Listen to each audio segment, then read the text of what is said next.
असां हिते फ़लस्तीन लाइ बीठा आहियूं गॾु। हिन महिल फ़लस्तीन ते ज़ुल्म पियो थिए, पर सिर्फ़ु फ़लस्तीन न आहे। असां ॾिसूं था त असांजी पंहिंजी रियासत जे अंदरि मुख़्तलिफ़ क़ौमूं जेके आहिनि उन्हनि ते ज़ुल्म थींदो पियो अचे। असां हिन ज़ुल्म ऐं बर्बरियत हिन जबर जे ख़िलाफ़ु बीठा आहियूं। शागिर्द हमेशह मुज़ाहमत कई आहे, असां हमेशह इन ज़ुल्म जे ख़िलाफ़ु बीहंदासीं।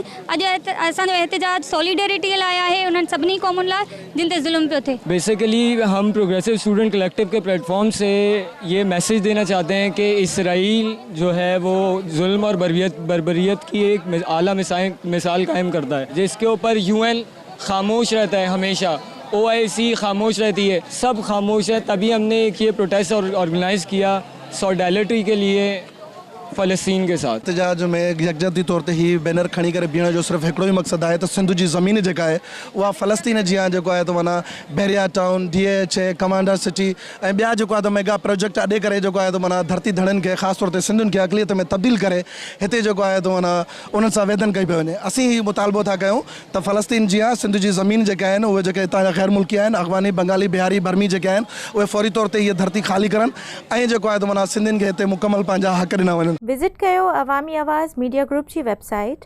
awamiawaz.pk।